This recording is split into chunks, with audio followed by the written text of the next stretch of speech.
Hello guys, lumabas ba yung check engine light sa iyong sasakyan?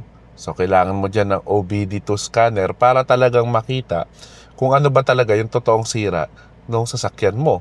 At tamang-tama yung gusto kong pag-usapang product ngayon, itong King Bolen eDiag Elite na Bluetooth scanner. Maliit lang siya compared sa mga talagang professional grade na mga mamahaling scanner. Pero kamusta kaya yung performance nito? Kaya rin ba nitong gawin yung mga bagay na kaya ding gawin ng mga mas mamahaling mga scanner at much affordable price?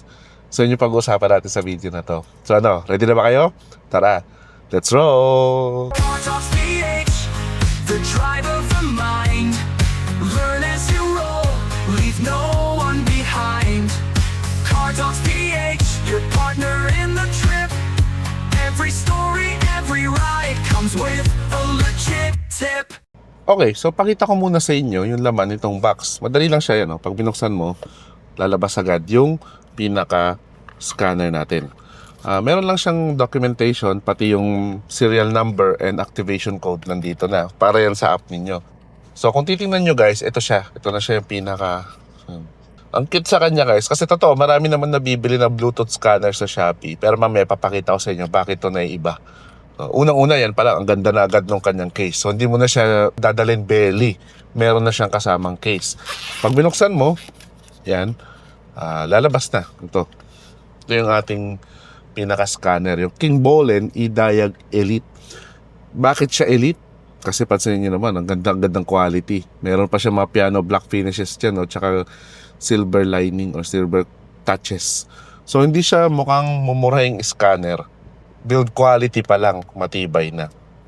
So pag-usapan natin sandali, ano ba yung mga kayang gawin nito? So ito nga sabi ko sa inyo, ito ay Bluetooth. So wala siyang screen.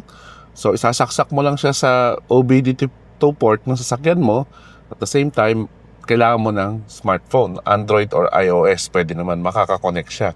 So install mo lang yung eDiag app mula sa Play Store. Mamaya papakita ko naman sa inyo or sa App Store. No, install nyo lang yon. At ang mga features nito maganda kasi all system diagnosis na ito. So, kailangan mo lang i-download yung mga software ng bawat brand. So, lahat ng klase ng brand, halos meron dito, napakarami. Too many to mention. So, lahat ng kaya ng mga majority ng malalaking mga scanner, kaya rin ito na brand.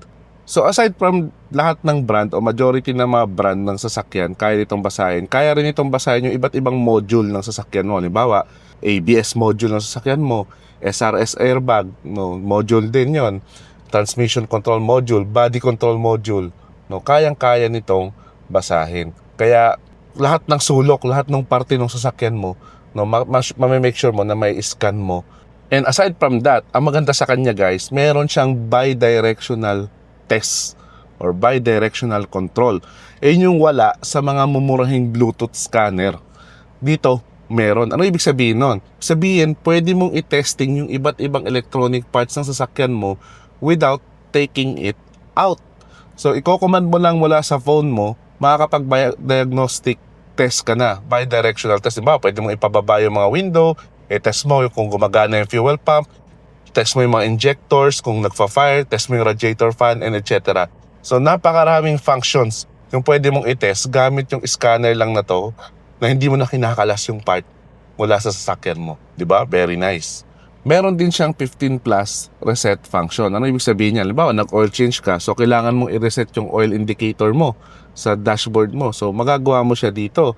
O kaya naman, nagpalit ka ba ng battery? Kaya niya mag-battery matching function. O kaya naman, throttle relearning. Kapag ka naglinis ka ng throttle body, tapos kailangan mong i-relearn yun sa ECU mo, goods yun. O kaya naman, EGR adaptation. At napakarami pang iba. 15 lahat yon. Ipapakita ko na lang sa screen kung ano yung mga kaya nitong preset function na gawin sa inyong sasakyan. At isa pa pala na maganda sa kanya guys, lifetime free updates lahat ng mga maintenance functions na yon, yung 15 plus na yon na sinabi ko. No, sa ibang mga scanner, lalo na yung mga medyo mamahaling scanner, bibihira yung nagla-lifetime free. Madalas nagpapaano yan, subscription base, ng 5 years o kaya first 3 years and then every year magbabayad ka na ng ganito kung gusto mo ma-maximize yung mga functions na yon. Pero ito, hindi. Lifetime free update na siya. So ngayon, pakita ko sa inyo kung ano yung talagang capability nito. Papakita ko sa inyo siya sa app. Okay guys, so try natin siyang i-test, no? So simple lang, kailangan nasa on part yung inyong sasakyan, yung key nyo. Make sure nasa on siya. Then hanapin nyo lang yung OBD2 port ninyo. So ito nandito. So i-insert mo lang siya ng ganyan. Yan. Okay, kapag ka na-install nyo na siya, yung app, ito na siya guys. No, at proper nyo na rin nakabit siya dun sa OBD2 port, no. So pakita ko muna sa inyo itong All Systems Diagnostic. Ito yung pinaka functionality para kung gusto nyo mag-scan ng inyong check engine light or gusto nyo i-check yung mga system ng inyong sasakyan. So click nyo na yung VIN scan. Most of the time automatic naman siyang ko-connect at mag-i-scan, magsa-search. So I think 99% ng time kailangan nyo gawin. Pero syempre, minsan kapag hindi niya talaga kilala yung sasakyan, kailangan nyo mag-manual input ng VIN or mag-manual select kayo ron ng brand like Toyota or iba pa man. So, itong sasakyan na to, yung Fortuner, nakita naman niya agad sa manual. Or sorry, sa automatic VIN. So, tingnan natin yung pag-connect niya. So, ngayon, kapag naka-connect na siya, pipili na kayo dyan. Kayo ba ay automatic search na lang para mabilis, no? Siya na yung bahala. Pwede ka rin mag-manual select ng location or area. Pero ito, advisable automatic search na. So, without smart key, makikita nyo ngayon yung vehicle information ng Fortuner. Yan, nandyan lahat ng information na kailangan nyo. Tapos okay nyo lang. Then, magko-communicate ulit siya. Huwag kayong mag-alala guys, ganyan talaga katagal. Yung pagka mag-i-scan kayo, kahit yung mga high-end na scanner, it will take some time din talaga para makipag-communicate. So, lalo na to kasi Bluetooth. So, normal lang yan. Yung ganyan, minsan naghihintay talaga kayo sa pag-connect, no? So, yan. Health report, system scan, system selection, vehicle information. So, yung system scan, makikita nyo kung ano yung system na equipped dito sa sasakyan na to. Pero most of the time, kung kailangan nyo lang naman mag-scan ng OBD2 ninyo kasi nga may check engine light, pwede nyo health report na lang. So, makikita nyo dyan yung health report itong sasakyan, ano. So, ayan, equip siya ng engine ECT, cruise control, ABS, SRS, no, pre-crash, not equipped, occupant detection, not equipped din siya. So, ayan yung mga nababasa niya. So, yung maganda, makikita mo agad green kapag ka no fault code, not equipped kapag ka wala sa sasakyan mo. At mamaya makikita natin, kasi alam ko may problema yung ano nito, yung SRS airbag nito sa scanning, kaya na-detect. So, tingnan natin. So, yan, tapos na siya. So, makita nyo yung anim, normal, pero yung abnormal, isa, sabi may na-detect siyang code, fault code, tong SRS. No? So, okay natin. Then, pwede nyo i-read fault code para makita nyo, yan. Yan yung kinalabasan. So, malalaman nyo ngayon kung anong klase o anong problema sa inyong SRS airbag. So, pwede nyo siyang i-back. Pwede nyo siyang i-back pa. Kung gusto nyo, i-clear nyo, pwede naman. Yan yung pag-clear. Ito kasi bumabalik kahit i-clear natin. Pero ito, yan. So, pag clear mo, magre-rescan ulit siya. Normal na. Pero mamaya, pag tinry natin ulit, babalik yun. So, anyway, yun yung function niya kapag mag-i-scan kayo ng OBD2 port para makita ninyo kung ano ba yung dahilan, bakit lumabas yung check engine light ng inyong sasakyan. So, tingnan pa natin iba pa niyang function. So, dito naman sa maintenance function, makikita nyo, ito yung sinasabi ko sa inyo kanina na 15 plus na maintenance function. No, napakarami niyan. Oil maintenance reset, immobilizer reset, electric throttle relearn, ABS bleeding, brake reset, DPF regen, TPMS reset, steering angle reset, injector coding, gearbox relearn, battery matching, EGR adaptation, sunroof initialization, air level calibration, adaptive front lighting.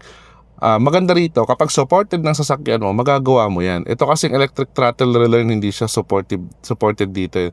Ito kapag nag-oil change ka, yung oil maintenance reset, malaking bagay yan. Para ma-reset din yung counter ng iyong ECU sa next mong oil change. So, hindi natin magawa dito kasi hindi niya supported majority yung mga nandito. So, yun yung para sa kanyang maintenance software. Dito naman tayo sa OBD function. Ito maganda rin to guys. Kasi dito naman, halimbawa, tino-troubleshoot ninyo yung sasakyan ninyo, may something kayo nararamdaman, minsan kailangan ninyo ng live data, ano ba yung ginagawa ng inyong, ng sasakyan ninyo, no, ng ECU ninyo, or ng habang umaandar. So, kailangan nyo lang yan, i-enter, no? So maganda sa kanya yan, read live data. Pwede niyong i-read yung live data. So pipili kayo anong gusto niyong basahin sa kanya. So try natin halimbawa calculated load value, change in air cooler, lalabas yan lahat. Distance traveled since DTC cleared, distance traveled while MIL is activated, EGR, engine coolant temperature, engine RPM. Sige, fuel injection timing, fuel rail pressure A, B. Yan, sige, try natin low plug, intake air. Sige, time since engine start. So, ang ganda, no? Makakapili kayo dito ng mga functionality na gusto nyong i-live. So, okay nyo lang. Then yan, makikita nyo, di ba? Ang ganda. Calculated load value, nag-a-adjust. No, kasi nga depende yan. Pag pinatay nyo yung aircon, bababa pa yan.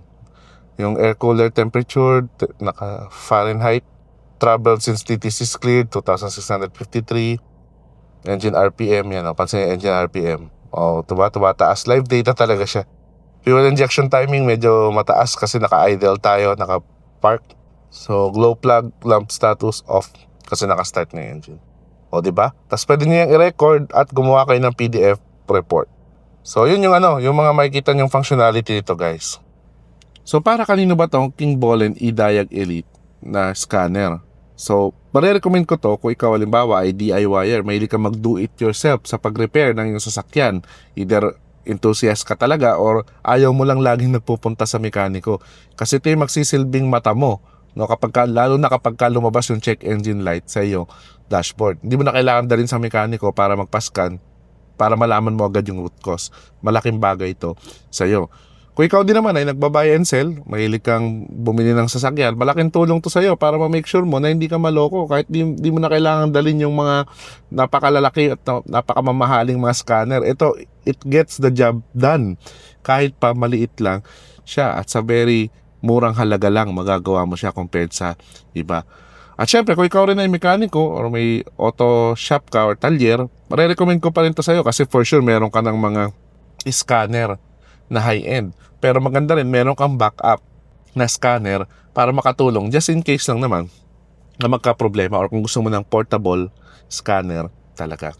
So yun lang guys, yung recommendation ko about dito sa King Bolen eDiag Elite. So kung gusto mo makabili nito, ilalagay ko lang yung link sa description ng video na to or itatag ko. Click mo na lang doon. At syempre, kung may mga katanungan ka when it comes to this device, comment down below lang at sisakapin natin na masagot yan. Siyempre, kung naghahanap yung kaibigan mo, ikaw mismo, ng ganitong OB dito scanner, recommend mo yung ating video para matuto sila ng higit pa dito sa King Bolen eDiag Elite. At kung nagustuhan mo yung video na to, click mo naman yung subscribe button at follow button kung di ka pa naka-subscribe or naka-follow kay Car Talks PH para maging updated ka palagi sa mga latest happening sa ating channel. So, until the next videos, always remember, drive safe and enjoy!